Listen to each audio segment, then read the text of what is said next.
see, I go with the wind, the places I've been, I keep them within. Holding on to a feeling so strong.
Hey everyone, how are you doing?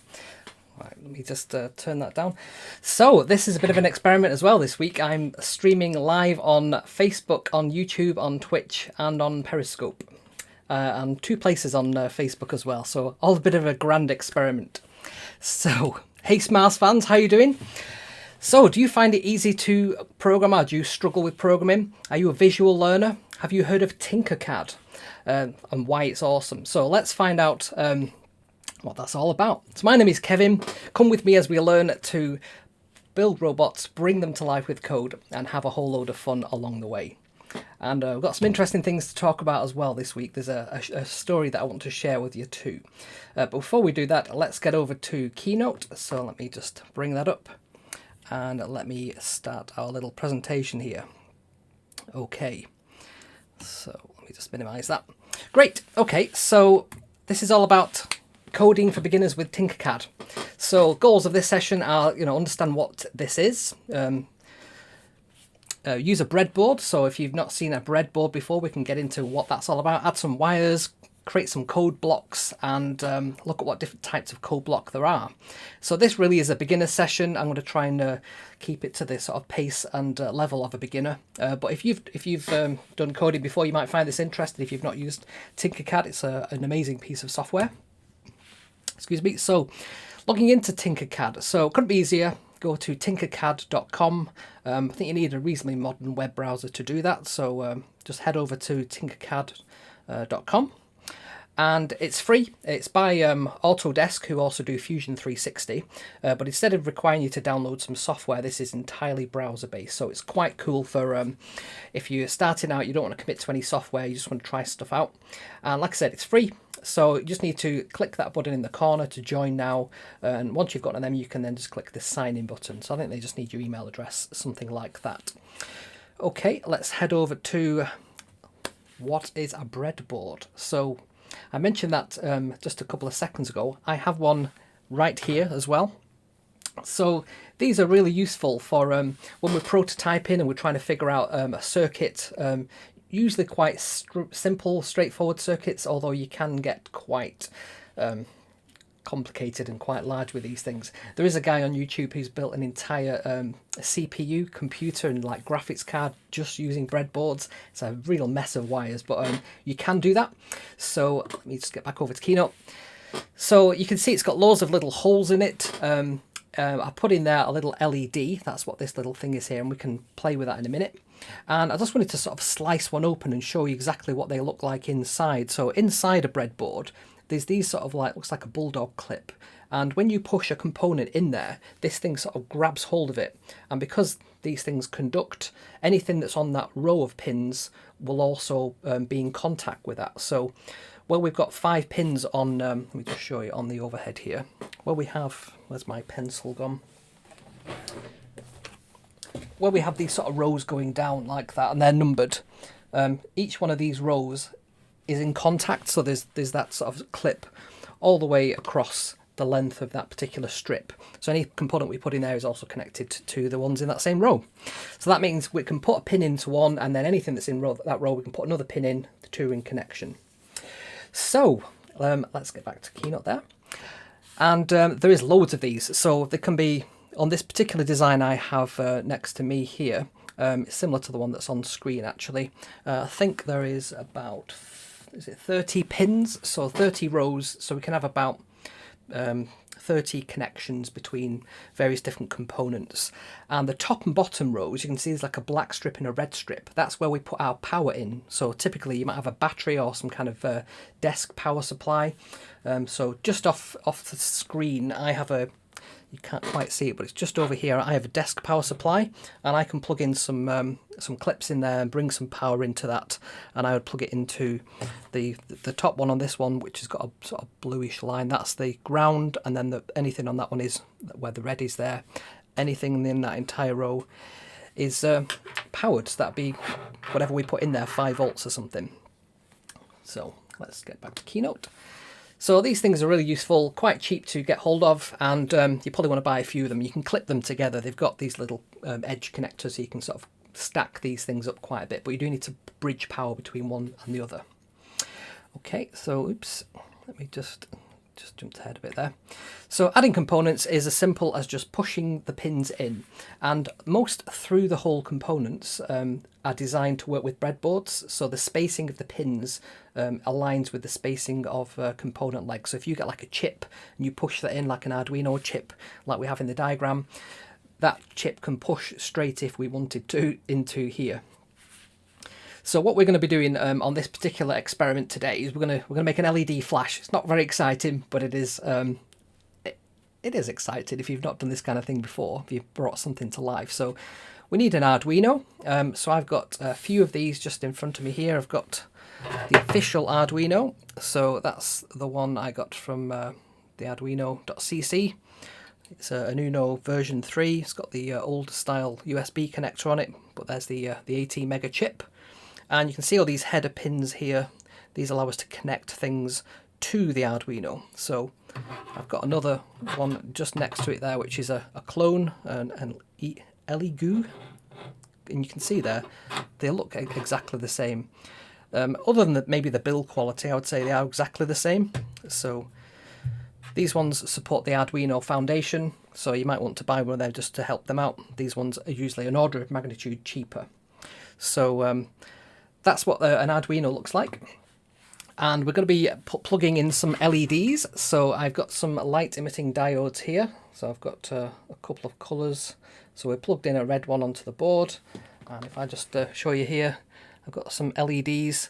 And the thing with these is you can see that one of the legs is slightly longer than the other. And that'll become important when we're plugging these in.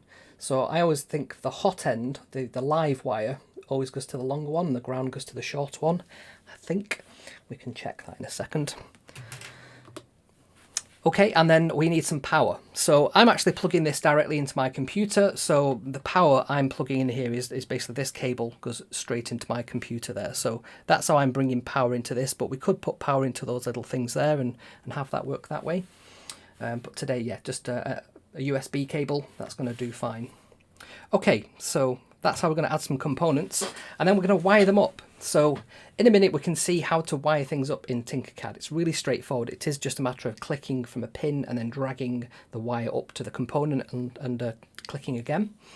And what I've done physically to replicate this is I've got some DuPont cables. So you can buy these in sort of big strips like this. So this is a DuPont cables, and each end, it might be easier to show you on the better camera, each end has these sort of spikes, these connectors. So you can see there both ends have got these, and these are called DuPont connectors. by the company that made them, DuPont. So we just need 2 of them today, we don't need many. So let's go back to that. And we're going to connect one of the pins to the ground on the Arduino. So you can see GND is the ground, it's next to pin 13, and pin 13 is sort of labelled just there. So that LED that appears on the Arduino is actually wired in already to between the ground and pin 13. So you'll see that this flashes in tandem with that. Hey Dory, how you doing? Hey Ovi, how's it going? Glad to see you both on the stream there. So hey Ovi, great to speak with you. And hi Dory from my live streaming pros group. So I'm just giving Restream a bit of a tryout today as well. So streaming on all the platforms today. Cool. So this is how we wire these things up. So pretty straightforward, 2 pins, 2 wires, and just 2 headers that we're going to connect to ground and 13. And we'll come back to this in a minute and we'll try this out. So shall we actually go over to Tinkercad and give this a go just before we get into the types of block, because we've covered quite a few things there, and I think it'd be good to actually see a bit of a demo of this. So let me share my screen. I'm just trying to think which is the best one to do. So let me get that ready. Yep, there we go. So this is Tinkercad. What I can probably do as well on here is just bring me in like so. Okay, so we have here the just a browser. I've got tinkercad.com. I'm just going to sign in, and I use Google to sign in, so it's just going to ask me for my username, which we have there. Sorry, I don't know that one. And that's the Home Assistant helping out there, and it's just going to ask me to verify this as well on my phone. So let me just do this. So I'm just going to click yes to that, and then it should let me in. Great. Okay. And you'll probably see some of the projects I've created already on here, but let's just have a look at Tinkercad and we can see what's going on. So I'm just going to close that red banner there. So on the left hand side here we have a number of different things. We've got 3D designs, we've got circuits and code blocks and lessons. So for the purposes of this thing, we're just going to look at circuits. So what we're going to do is we're going to create a circuit just like I have I've got on my desk next to me. So I'm going to click create circuit. And let's have a look. Let's close that down. So again, if I just move me out the way so you can see. Let me do that. So on the left-hand side of this, sorry, the right-hand side of the screen, we've got all these different components. So I can see there's an Arduino Uno version 3. I'm going to drag that into the screen there. I can scroll up and I can see there's an LED. I'm going to drag that up there as well. And it asks me what colour the LED. I've got all the different colours, but red is what we've got next to us. And then there's the breadboard small, so I'm going to pull that up as well next to it. So if things start disappearing off the top of the screen, you can click this button here, and that'll sort of centre and make everything the right size. So I'm just going to grab this LED, and you can see there it kind of sticks to where the pins are. So I'm just going to arbitrarily stick it there. So now, and you can see as well there's a sort of leg that sticks out there, the anode. So that is the longer pin. Let me just double check that. Yes, that's the longer pin. And that's the one I always consider to be the live pin. So so I can bring me back in now that we've got that from the side. Okay, so what I'm now going to do is I'm going to drag from pin 13 up to that leg there, the anode, and just double click, and I can change the colour of the cables as well. So I'm actually going to make this one purple, and then I'm going to drag from ground up to the other pin there, and I could actually do it to there because you can see there's a sort of a green line all the way up on these pins because they're all connected together. So if I just do that there and I make that one blue, that's actually going to mirror what I've got on my desk in front of me. So if I just hop over to there for a second, you can see I've got a blue wire and I have a purple wire on the other side. So the purple is going to the hot end to the pin there, and the blue one is going to the ground side, which is just on the left hand side. And the blue wire is going to ground and the purple wire is going to pin 13. Okay, so let's just jump back to, is that the one? Yeah. Okay, so that's the sort of physical wiring up of these things. You might think, well, that's all well and good, I can do that in other software, but this is where Tinkercad is really, really cool. So we can simulate this board, and this button here that says code, if I click that, it slides out, and I'm just covering it up again, so I'm just going to move out the way. So it's what we have here are code blocks. So let me just move down here, code blocks. And we can see on here there's 6 different types of code block. If we just click these buttons here, we can see there's lots of different coloured things, little blocks. There's output blocks, input blocks, notation blocks, control blocks, maths blocks, and variables. So we haven't got any variables at the moment, but we don't need to worry about that just yet. And we can see on the right hand side here, there is already a little program that's been written. I think this is because we've dragged the Arduino in. It just brings this in automatically. So what this one says here, now let's just read through if we can. Let me just make this a bit larger so you can see. I'm just pinch to zoom to make it a bit bigger. So it says set built-in LED to high, and then the next thing underneath it says wait 1 sec, and then it says set built LED to low, and then it says wait 1 second again.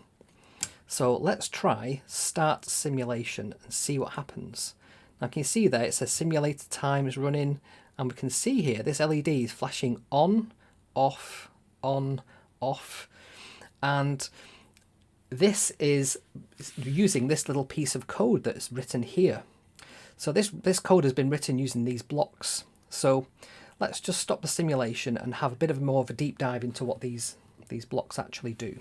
So I'm just going to come out of that and then go back into Keynote. So blocks can be added together like Lego bricks to build a program. So we stack them top to bottom, and that's the flow of the program. It'll go from the top to the bottom. And each type of block has a different colour just to help us understand that these things are different. So anything that's to do with outputting things, so if we're outputting an LED is an output because it's something that flashes. An input is something where values come in. So we're sending values out. So an output makes an LED flash, for example. An input might be if we have a knob that we twist, or a slider, or something like a button that we press on and off. That can be an input. Notation is just so that we can write notes in our code and remind ourselves what this block of code actually does. It's usually good practice to write 1 or 2 notations throughout your code.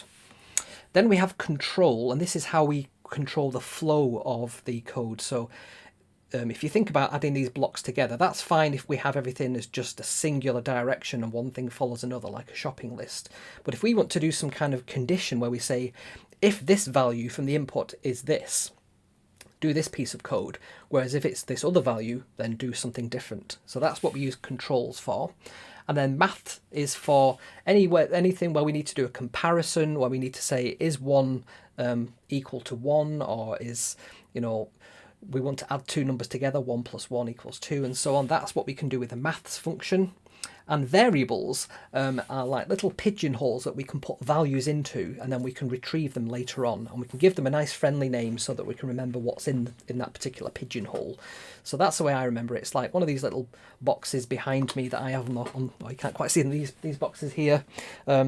They could be considered variables. You can put something in them, and then later on you can come and have a look and see what's in that particular box. So that's what we use them for.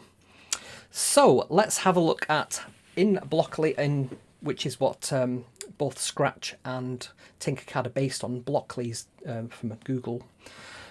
They use this block idea. So what is a block, and how do we sort of read what it does? So you can see on here there's a sort of notch in the top of it, and this notch means that it has an input. It will take an input from another block. And this notch at the bottom means it's got an output, and it will output to other blocks as well. Then there's some kind of title which describes what this block does. The colour tells us that this is an output block. And then here is a drop-down button, just like you'd use on a PC or a Mac. And we can click that to set a particular value, and the values are already pre-chosen, so we don't have to know in advance what they are. We can just select them. And that's one of the reasons why blocks are really good for learners, because you don't need to know everything in advance. You can just see what you can fiddle with, and you can take it from there. So we've got some other blocks here. So this one receives a value. So you can see there's a sort of circle here, and that means that it accepts a variable. So we can either type a value, or we can drag in a variable which will have a value in it.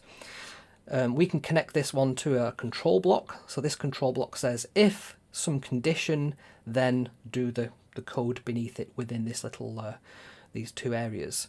And the conditions, they're green, so they can be dragged in from our conditions area, and they usually compare other maths functions, so they can compare one value with another, or add them, or do some kind of conditional check. So we're saying if 1 is less than 1 on this particular one, we can drag that condition into this same shape, and then it'll click into place. And you'll see it's really satisfying when these things click together.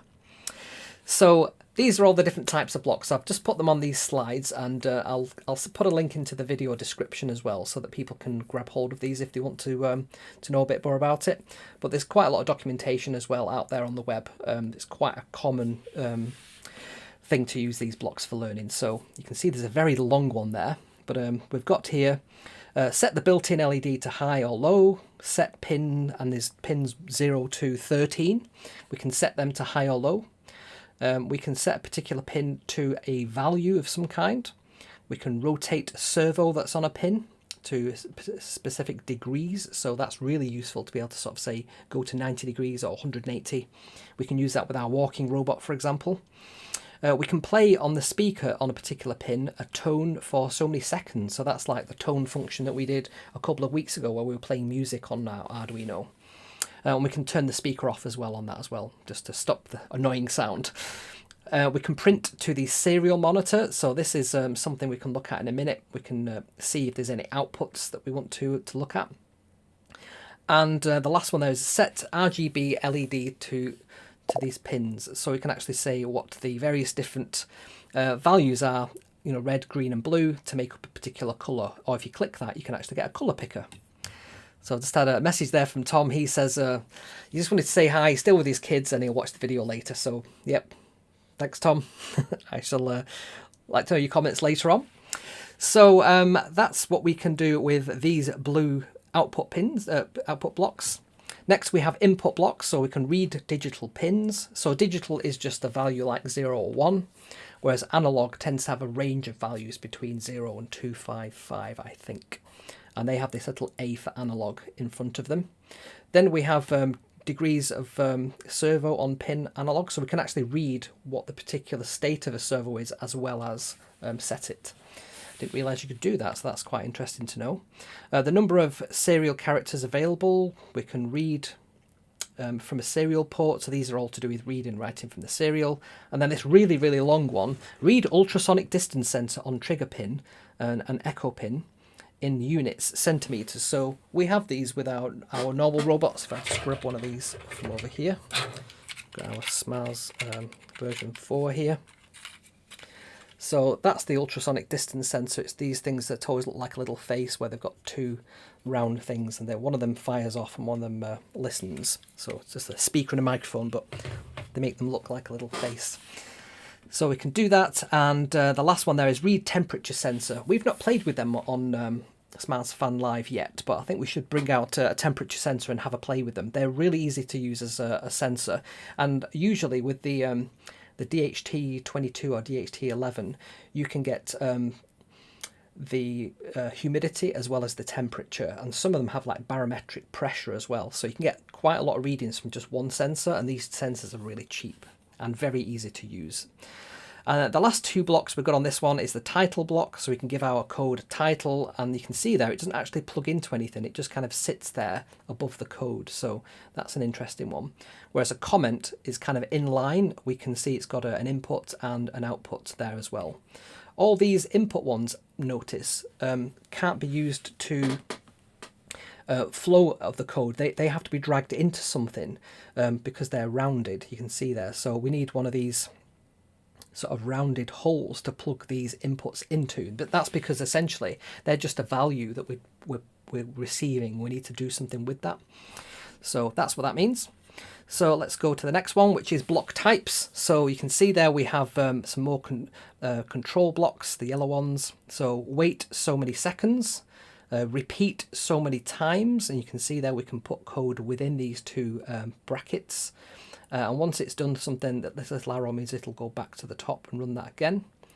We can say repeat while, and then there's this little hexagonal shape, and if you remember, that means we can put maths things in there, conditional things. So while some condition is true or false, we can make it run through this. So we could say while the light is on, or while the sound is being heard, or while the motors are spinning, do this, while the button is being pressed.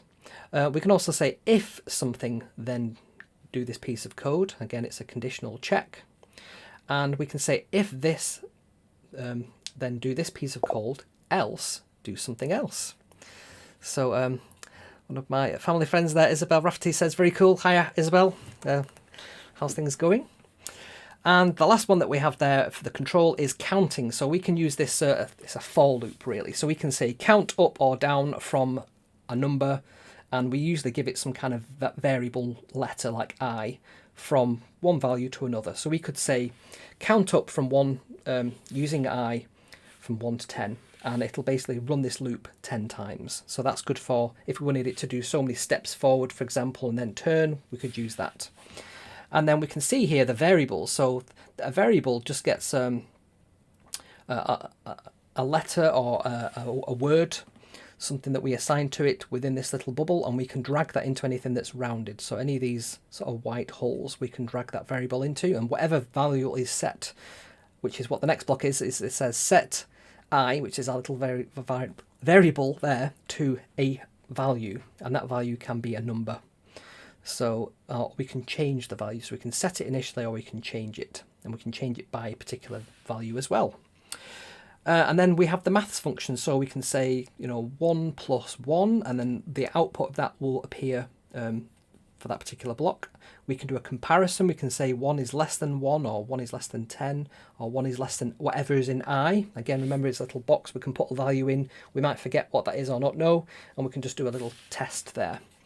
We can pick random numbers as well. So we might want to have a bit like rolling a dice. We might want to say, give me a number between 5 and 10, and it'll give you a random number each time.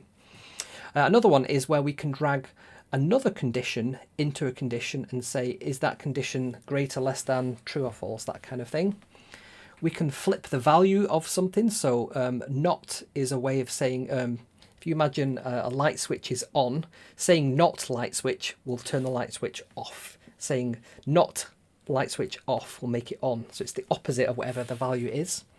And then there's some other things that we can do. ABS, that's a bit of an abstract thing for a code block, man alive. So every character that we have in a word, like ABC, they have a value between 1 and 255. And it's like a value that's been agreed by all the different industry bodies, called ASCII, American Standard Code for Information Interchange. And ABS is a way of sort of saying, what's the value of this letter? So you can do some kind of code stuff with that. We'll get possibly onto some of that in a bit.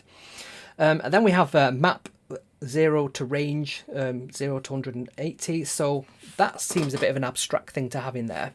And this is specific for servos.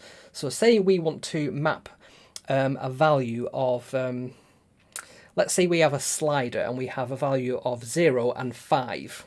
0 and 5. 0 and 5.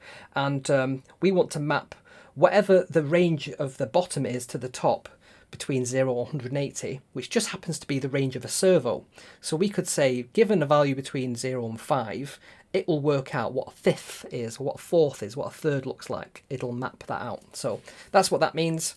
And constrain means that the value can only be within this range. So it's a way of filtering out numbers that are either too low or too high. So if we say constrain a particular variable between 0 and 255 or 0 and 180, for example, it's a way of chopping any values off.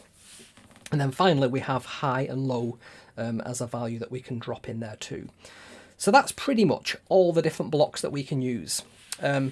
I find them a bit overwhelming to begin with, and they're all hidden away in the different areas, so it does take a bit of experimentation to figure these things out. But we're going to make that blinking light program that we saw when we dragged in the Arduino. We're going to make that from scratch, and we're going to try a few different things out, making it faster and slower. So let's go back over to our browser. So let me just bring that up. I've not got that on there. So let's go to that one. So here is our code. I'm basically gonna drag all this to this little bin thing here. You can see the little bin opens up and it eats that. So the first thing we want to do, let's do this properly. Let's get a code block, and I'm actually gonna drag this a bit across there and shrink that down a bit so that we can see what we're doing. So this is my sort of working area here. So I'm gonna call this blinking light program. And the first thing we're going to do is, we're going to set our LED. So I can put this anywhere on here and it just kind of snaps to a grid. We can then control this. We can say wait so many seconds. We can go back and drag in that set LED again, but this time we're going to set it to low. I'm going to go back to that control one and then make it wait again. So let's try this out. So it's just 1 second. So start our simulation, and we can see there it's going on and off every second, and it's going to keep doing the same piece of code even though we've only told it to do it once. It will carry on doing that. So if we change this to, instead of 1 to 0.5, which is half of 1, let's see what happens now. It should be a bit quicker. So you can see now that's doing it on and off, on and off, on and off. Let's try even smaller again, so 0.25, which is half of a half, so that's going to be a quarter. So we can see now this is going flash, flash, flash, flash, flash, flash, flash, flash. It's getting very fast, and you can also see on the Arduino, if we zoom in a little bit there, that built-in LED is also flashing. So pretty accurate. So let's say we like this program, we want to actually load this onto our real Arduino. We click on this little download button here. It's now downloaded it's given it a name, Dazzling Japan. I have no idea what that means. So if we open up Dazzling, and there we go, it needs to be inside a folder, that's fine. It's going to open up, there we go, the program. And it's written all this for us. There's our little title there, Blinking Light Program. It's done all this void setup, pin mode 13 to output. It's got a void loop, which is, let me just put me back on screen so we can see me there as well.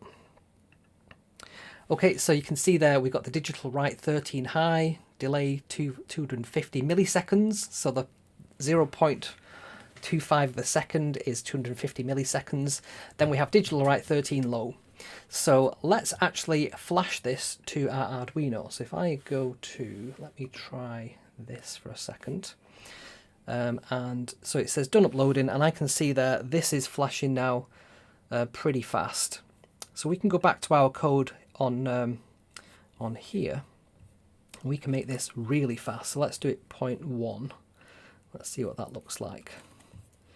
I'm going to start our simulation to see. Yep, so that's very fast. That's going flash, flash, flash, flash. Let me just bring that into view. Struggling with the screen. If I just go back over to that one for a second, bring this into view. Which one are we on there? Do I need to bring this up? Try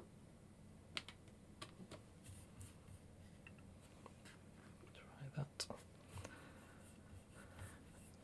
Why is that? Let's go back to Chrome. There we go. So you can see this is flashing, flash, flash, flash, flash, flash, flash, flash, flash. I can see that it's flashing very, very quickly there. So let's download that code. So we click on our little code button there. That's going to, oops, sorry, it's the download button there. It's now downloaded it again. So now that we've got that, we can open it. Let me just close that and try that again.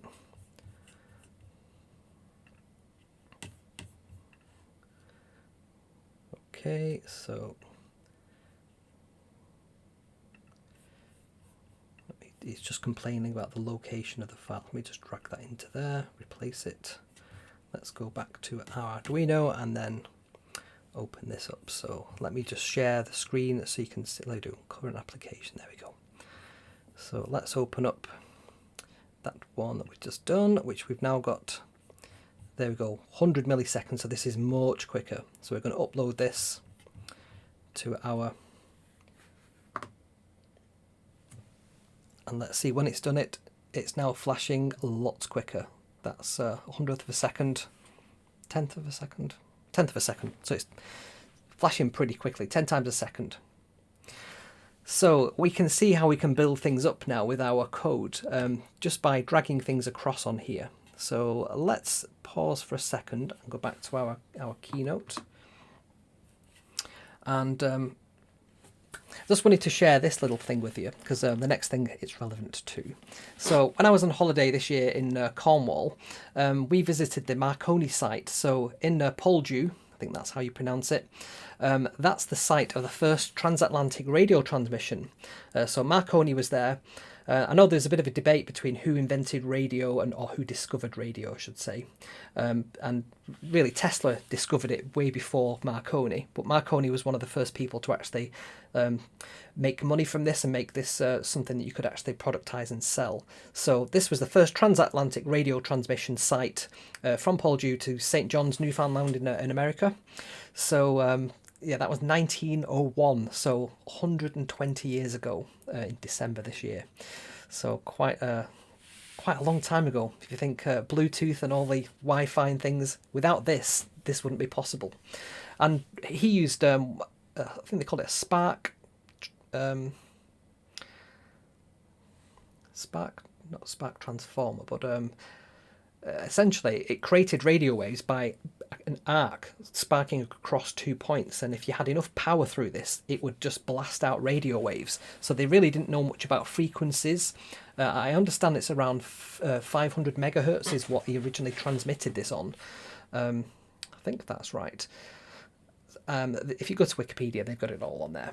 So, but what was interesting to see was the original buildings are still, the foundations of the buildings are still there. So I took loads of photographs of this SMARS on these foundation stones, and they're quite ornate. They've got like different coloured tiles and so on. But it's a shame that doesn't exist anymore. Apparently they pulled it down in like 1937 or something. So, bit of a shame that they did that.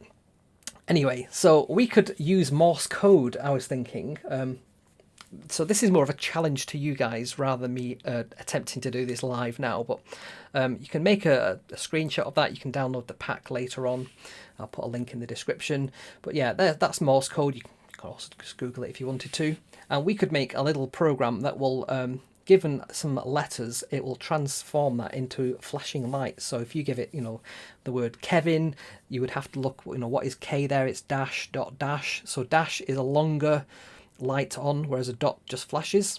And your program would have to figure out how to, for each of those characters, how it could then represent that, make the light flash. So that's something, a bit of an experiment and challenge for you to try at home. Okay, so if you're liking this video so far, please like, subscribe, and comment on the video. It really helps to grow the channel and get more engagement with people. So YouTube algorithm picks these things up and it thinks, oh, quite a few people have liked this or commented on this, I shall share this further. So if it's a value to you, it should probably be a value to other people as well. And the other thing, let me just make sure I've got this in my notes, is call to action. So yes, every Sunday I go live 7 PM Greenwich Mean Time, and you can see all the different time zones there. We've got the Americas and Canada on the left hand side, we've got Europe and Pakistan and India, and a bit of Russia in the middle, and then on the other column, the right, we have China, Australia, and I think Russia as well. So you know your own time zone, you'll know when to tune in. I know I can't do these to around the clock for everyone, but I'm doing it on multiple places, so hopefully that will help people be able to tune in. What else is there? So yes, there's also the website. So I put quite a bit of effort into the SMARS Fan website. So everything about these little robots, how to build them, what you'll need, all the videos and instructions. Lots of good content on there. And there is also the SMARS community on Facebook, which is a really, really vibrant community, and loads of people are on there. And in fact, one of the things I wanted to sort of show as a talking point this week was on the original SMARS chassis, which is what this little plastic thing is here, we have a battery that goes on here. It goes in here, a 9-volt battery space. But once you put the battery in and you've got the motors in place, let me show you one I made earlier. Like this, it's quite hard to get that battery out because these things are sort of forced in and it's pressure that keeps them in place. So once that battery's there, you have to half destroy this, getting the battery out. So I thought, well, how about some kind of sliding battery compartment on the bottom. So if I just show you this here, so this is what I kind of came up with in Fusion 360. The only thing is I didn't quite think it through, and it does kind of flap up like that inside. And also it's not quite big enough for a battery. It needs to be the entire width of the battery compartment, and at the moment it's not quite. But yeah, the challenge was the wheels. So if I try and just show you on this one, if I've got wheels in place there, this compartment thing has to be able to slide out. If we look at it from underneath there, it would have to be between the wheels for it to slide out that way, which doesn't really work very well. It's falling apart there. So I did a different design which has a flap that opens up kind of like a hinge, like that. So I've not actually printed that one out yet, but I have designed that one. I think I've shared it on Thingiverse as well today. Looking at all the bits that have just fallen off that one. So that was one of the talking points, and the other one was we were talking about how to make SMARS wirelessly charge. So you can get these components which are sort of paired together, and they sort of go in close proximity, and they allow charging to happen. So if you put 5 volts in this end, you get 5 volts out the other end. I'm not sure which is the charge and which is the receiver. I'll have to experiment on that. But essentially I was thinking you could have this sort of either in a slot on the bottom, or maybe just on the inside perhaps. I think they have to say perfectly round, so we might need to work on that a bit. But essentially you could have that there, and then the robot could drive over you know, the paired version of that and receive its charge. I think the closer these things are, the better the charge induction is, but I think they can be a little bit further away. So that's one of the things I'll be looking at later on in the week to try out myself. So what else is this? So yes, the other thing. So Ovi's on the stream as well today, actually, and we met through a Facebook group. He was asking for some help on how to bring AI to a robot that he's built. So let me just find the slide deck that I'm just going to share with you.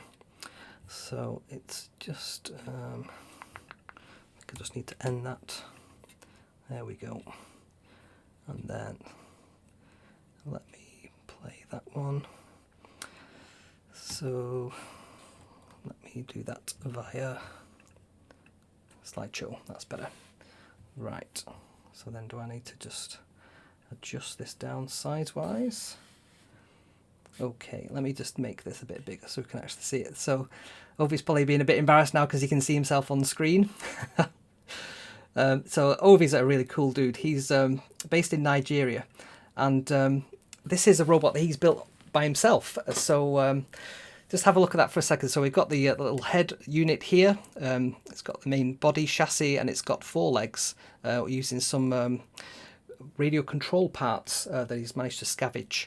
So what we need to be able to do to sort of control it and bring the AI into it is have more of a brain in there. So what I'm thinking is something like a Raspberry Pi will help be the brain of this robot, and we need some kind of camera or vision unit so that it can see where it is, and it will need some kind of control unit. So maybe if we had an Arduino, for example, it would need some board like this where we can plug in some of the motors, but we'd need quite a few. So I'm thinking maybe a PCA 9685 board, which is what we use to control. I don't think I've got any of them to hand over. Probably not. That's what we use to control the quad SMARS, which has got 4 legs as well. So we could do something very similar like that, I think. So the thing that's interesting here is Ovi reached out to me via Facebook and was asking for help. But one of the challenges that he has in Nigeria is that it costs quite a lot to get the parts sent over there. There isn't that sort of infrastructure of components readily available. So what might cost you or I, you know, a couple of pounds to buy direct from China, you just have to wait a while. You know, there are other challenges there as well. So I went over to Nigeria a couple of years ago with work, and yeah, we had quite a few power outages there. So most of the compounds have like their own generator, so when the power goes out you can still carry on working. So you know, that would mean something like a 3D printer would be a real challenge to have there, because you'd have to have the generator on all the time just to be able to print something out. So you sort of use what you can, I guess, really. And I think Ovi's reached like the limit of the materials that he has available. So so I'm going to send him a pack of stuff. I've actually got it next to me here. I've got some, I'm not going to open it because that's part of the joy, isn't it? So this is like a soldering kit. So there's some pliers in there, some soldering stuff, and the other thing is the Raspberry Pi. So there's Raspberry Pi that's got a camera built in there as well. We've got the HDMI connector, a little hub so you can plug extra USB things in like a keyboard or mouse, and a power USB as well. So I'm going to put all these things into a pack and send them off to Ovi.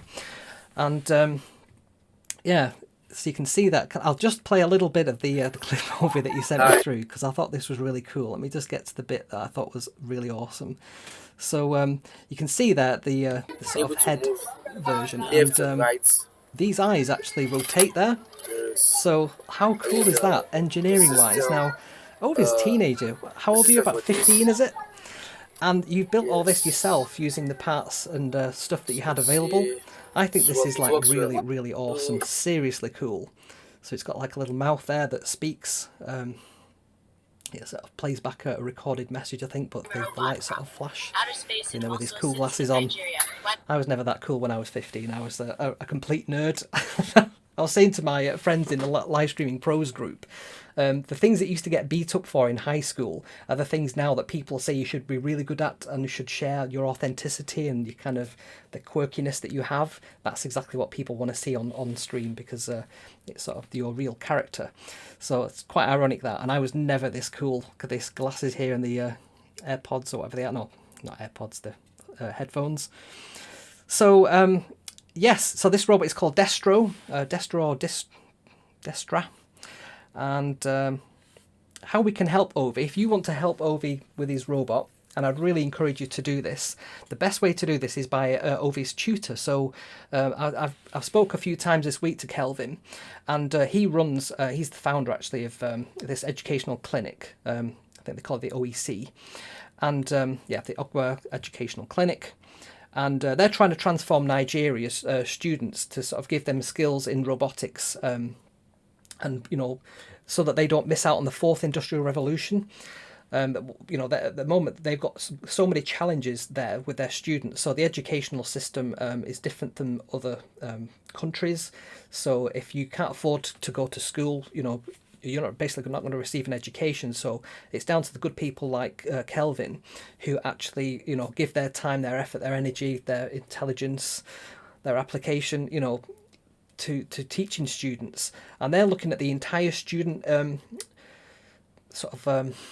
they're looking at a student holistically. So for a student to be able to sort of focus and turn up to school, they need to have a meal in the stomach. They need to have clothes on the back. If they don't have clothes or food, they have to go out and hustle for that somewhere else. So he's sort of trying to put all those problems and challenges and address them directly. And you know, we can help by just dropping some coin at this link here, which is the lifeboat.com X donate, and just selecting the Ogba Educational Clinic as the donation purpose, and you know, that money will make its way through there to the likes of Ovi and his classmates, and they can continue building these awesome robots. Because this is why we do this, isn't it? You know, we love building things ourselves, and you know, just have a look at that robot again that Ovi's built. I'm just blown away with that. That's just amazing. I don't think I was building anything as cool as that at 15. I was still just you know, gluing egg boxes together and stuff, and he's made this robot. So if you can help out, you can drop a link out. Again, I'll include that on the show description, and just encourage you to do that too. If you want to send any parts, I can also help make that happen as well. So just like any maker, he's always wanting to get the parts he needs to bring his robot to the next level. So anything you can spare like that will also be helpful too. So yeah, just wanted to share that. Hopefully you're not too embarrassed by that, Ovi. I did say I would share your story because I was quite touched by it. I just thought that was an amazing thing. So yeah, we're going to stay in touch, and going to take Destro to the next level, I think. Cool. So thank you for listening to that piece. Let me just jump back to me again. So I think we've covered off most of the things I was going to talk about today. So I'll be saying thanks a lot. No problem at all. You keep on doing what you're doing. That's really, really amazing. Okay, so let me just end that slideshow and then go back to here. Yes, so I think we've covered off pretty much everything that I was going to talk about on the slide deck today. So yeah, just to say that we, as I mentioned earlier, do go live every Sunday 7 p.m. GMT, and I do that via Facebook and also now via YouTube, and at the same time as Twitter and Twitch, and yes, the Small Robot Group and SMARS community group as well on Facebook. So quite a few places to catch me. I'm just blasting about everywhere at the moment, and you can see it's quite interactive. So if you talk to me on the stream, I can bring up your comments and we can have a bit of a discussion there about stuff. I find all these things quite engaging myself to talk about. So yeah, I think was there anything else I was going to mention? I have got these little kits in front of me as well. I've ordered. Whenever I see things on the internet, I always think, why buy one when you can buy two of them? And what they are is like a little robot car. So it's very similar to the very first robot that I built, actually. I'll send one of these across to you over here as well, because I think these are quite neat. And what it is like you get this board, and there's like a little pole there, and you put these motors. So they're essentially just a continuous servo, and you put them on the board there, and then there's a few other bits and pieces in there. So there's like a battery pack you can stack on the top there, and yeah, I think there's like some LEDs and line sensors and stuff like that. I've not actually built it yet, but interestingly, it's all discrete components. I don't know if you can see any of that that's in there. Yeah, like a 555 timer and so on. So there's no actual brain like an Arduino, so it's quite interesting to see how that actually works. But yeah, bought a few of them, so I'll stick one in that pack over so that you can have a play with that too. Cool. So that's everything that I had to talk about today. Hope you enjoyed this episode. I think we'll be starting a new series next week. I've not decided which one to do yet. I've got so many ideas. We definitely need to talk about power. That's one of the things we need to talk about. And one of the other things I would also like to look at as well, so not necessarily SMARS related, but other robots too, is the auto DIY. So I have one just in my, like, you can't quite see it there if I just move my camera up. He's just hiding there. And it's similar to a SMARS in that it's a small robot powered by an Arduino. But the difference with this one is it's biped, so he has two little legs, and he can walk and dance and do all kinds of cool stuff. And the guys who've designed and built this have put so much effort into this thing that it can do a lot more than SMARS currently can with the code that has been written. So designed for education as well, so it's quite cool, and it's 3D printable as well. So I'll be having a look at that. I'll not be putting that into the SMARS community group just out of interest, but I will be sharing that on Facebook and in the Small Robots group as well. So if you're not a member of either of those groups, search them out on Facebook and make sure you're a member of those too. Great. So I think that's everything. Unless anybody else has got anything they'd like to chime in on, I'm probably going to end the stream here. And I shall see you all next time. I'll probably have a midweek video as well, usually around Wednesday. I'll drop one of them.